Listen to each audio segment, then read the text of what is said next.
I'm Jim Lehrer. The new move to ban chemical weapons, as seen by former Defense Department official Frank Gaffney and Elisa Harris of the Brookings Institution.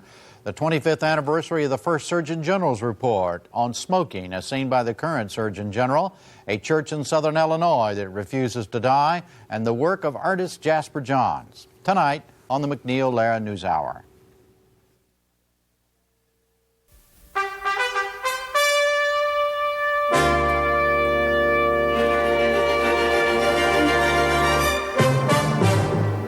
Good evening. Leading the news this Wednesday, most of the world's nations pledged to rid the earth of chemical weapons. West Germany said the U.S. must produce solid evidence that its firms helped Libya build a chemical weapons plant.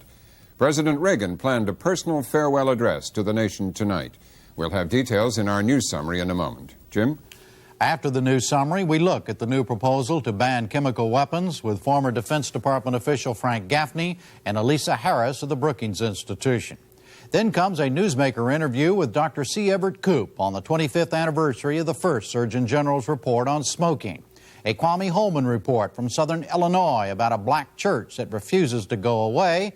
And finally, an M.I. Wallach essay about the artist Jasper Johns.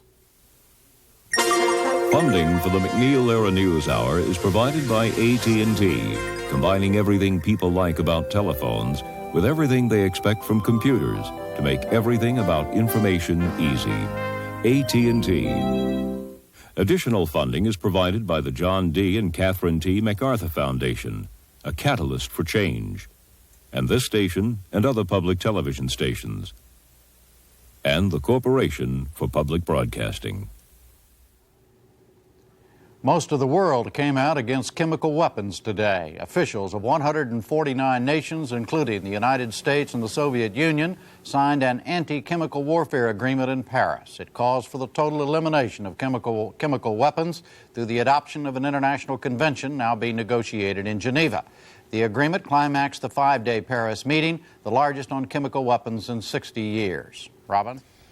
Reuters news agency reported that the Bonn government has secured evidence that West German firms did help Libya build a plant that Washington charges can make chemical weapons. The agency quoted government sources in Bonn as saying they had evidence which shows that the American allegations are not groundless. But Chancellor Helmut Kohl told a news conference that the U.S. needed to provide firm evidence that could be provable in court. He said, "In law-abiding states, one cannot base one's work on speculation." At the United Nations in New York, the Security Council resumed debate on the American downing of 2 Libyan jet fighters last week. As they met, the U.S. announced it was canceled plans for Navy fighters to hold aerial maneuvers near Libya next week. Another U.S. carrier group has entered the Mediterranean, but the Pentagon said it was a routine changeover with the carrier John F. Kennedy. Also today, Israel struck a blow at the Palestinian terrorist Abu Nidal. 5 Israeli jets bombed Lebanese bases of the radical Fatah Revolutionary Council, which is led by Nidal. There was no report on casualties.